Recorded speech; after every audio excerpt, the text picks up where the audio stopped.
Okay, joining us now is Danica Patrick, and she's going to have double duty here this weekend at Charlotte Motor Speedway. But she'll be driving in that Coca-Cola 600 Sunday afternoon, start Sunday afternoon and go into the evening. But she drives the number 10 GoDaddy.com Chevrolet. Danica, talk about your thoughts as you make your debut in that 600 miler.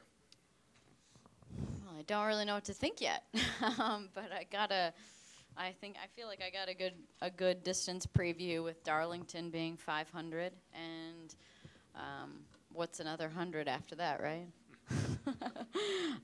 So I'm excited. I'm fortunate to have the opportunity to race in both of them because of GoDaddy and because of Stuart Haas willing to put me in these 10 races this year. So I'm in a very fortunate situation, and mind you, I'll be quite busy today. I believe there's like 10 minutes between each session today that I'm running in, so I'll be running back and forth, but it's nothing other drivers haven't done before.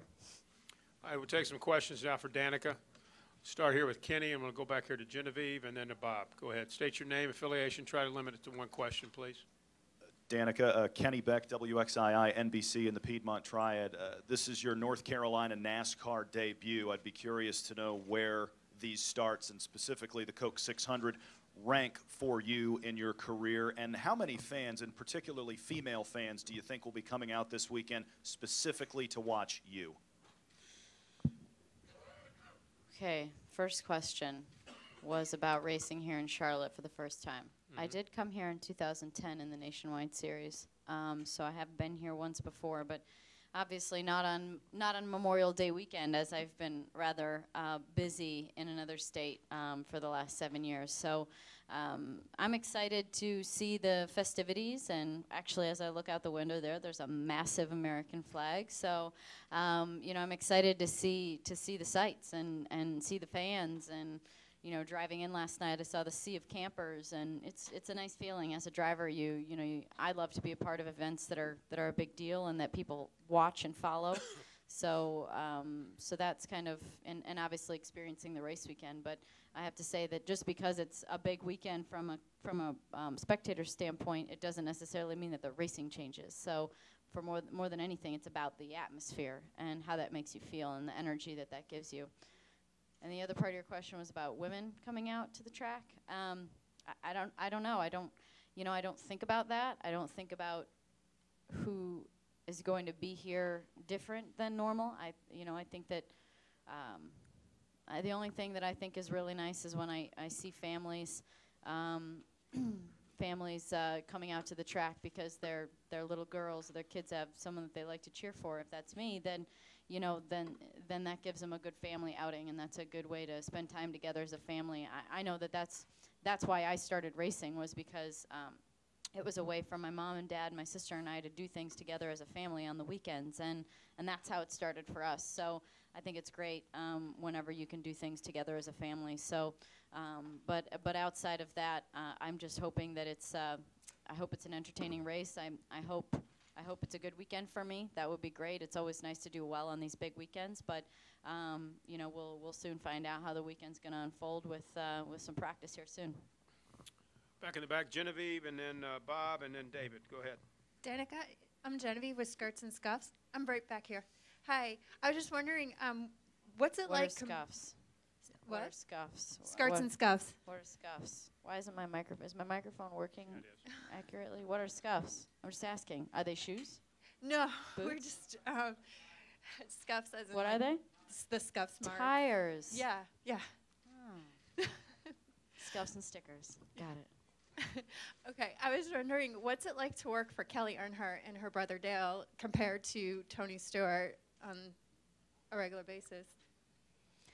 Well, Kelly has a new baby, so we haven't seen her very much lately. I would imagine that given the fact that we're in Charlotte, well, is my microphone seriously cutting out? Is it cutting out? Because I can't hear myself sometimes. What are you doing back here? Okay.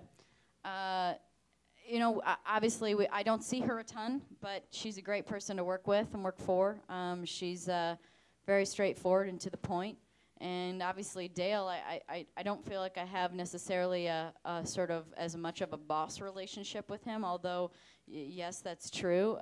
It's more of a teammate feel for me from learning from him.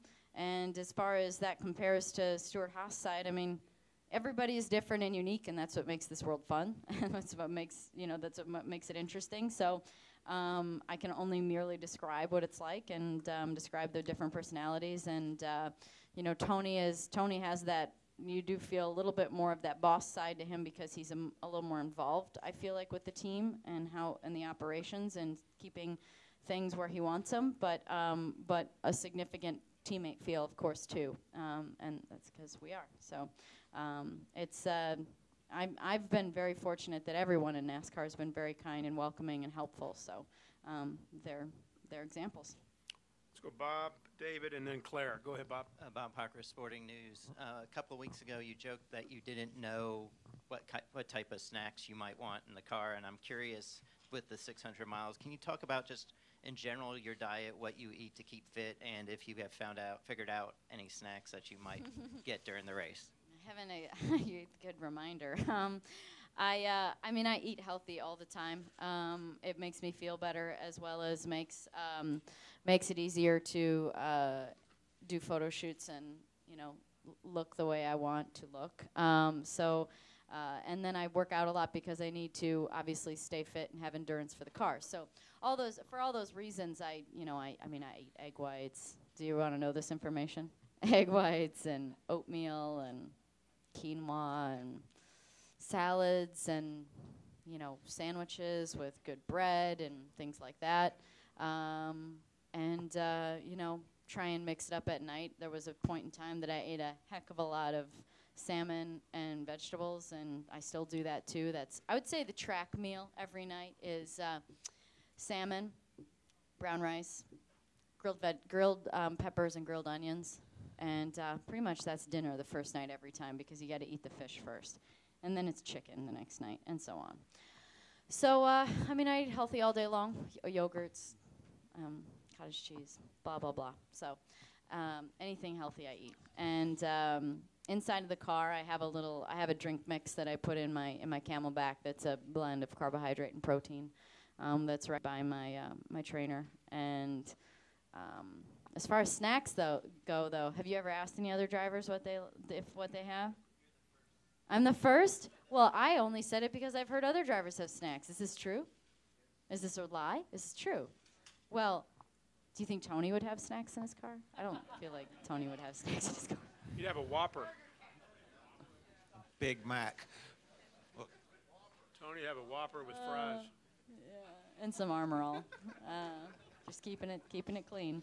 I'll have to ask around about that, but I think I need a pocket in the side of my car if I have snacks. Maybe I'll just put extra drink mix into my drink bottle. I managed okay in the 500 at Darlington, so hopefully that last 100 won't be too big of a deal, although I think it's going to be a fair bit hotter. So I think more than anything, in all seriousness, hydration is probably going to be the most important element. Let's go David, Claire, and then Viv. Go ahead, David, off to your right. Yeah, Danica. David Newton, ESPN.com. Danica, obviously over the last year or so, a lot's been made about you being a female driver in a man's world here. Last week, Darrell Wallace, made his debut at Nationwide Race at Iowa. You were there. What were your impressions of that? And do you think NASCAR is moving closer to diversity where one day you're not going to have people saying, you're a female driver, he's a black driver? I met him. He was on the truck with me on the ride around, and he was a nice guy. He's from Charlotte, I found. But anyway, so we got a couple minutes to talk, and he did a great job in the race for sure. But I don't know. I think that over time it just happens. I know that there's a diversity program in NASCAR to bring it to the series more, but. Like I always use an example as being a girl, is that there are girls that come through in racing, and to find, if it takes 1 out of 100 guys to find a good one, I'm just using a random number, to find one out of 100 girls takes a hell of a lot longer than a guy. So, you know, it just takes more time. And, you know, I'm sure that there are all kinds of different, you know, genders and ethnicities out there trying racing, and it just takes time. But I think that in general, as a culture in this country, we are very open to new and different things, and it's just going to take time. Let's go Claire and then Viv. Go ahead, Claire. Claire B. Lang, Sirius XM NASCAR Radio. I'm doing a special for Memorial Day, and I'm wondering if you get many opportunities to encounter the troops or the military folks, and your thoughts about Memorial Day. Well, actually, I was just in Rock Hill, South Carolina last night, and apparently not very far away, just down 77. And I did an appearance for Academy, which is a sporting store, sports and outdoors store. And they've been a partner of mine for a few years, and they took care of a few military families, you know, husband, wife, the kids, everybody. I met them, got to talk to them all individually, signed some die-cast cars for them, and then Academy gave them all $100 gift cards to go shopping, everyone, including the kids. So that was very cool. So we made yesterday special for the military families.